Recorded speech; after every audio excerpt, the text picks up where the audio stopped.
Hello, Shalom, and welcome to How to Pronounce and Say in Hebrew.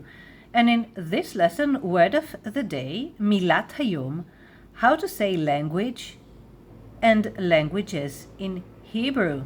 So language in Hebrew is safa, safa, safa.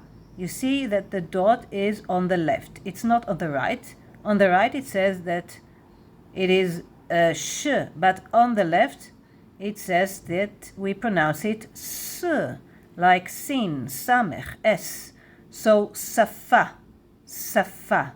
And languages, sofot, sofot, sofot, safa, sofot. You will find links to selected lessons in the description box below. Hebrew alphabet, Niqqud, derived stems, pronouns, and more.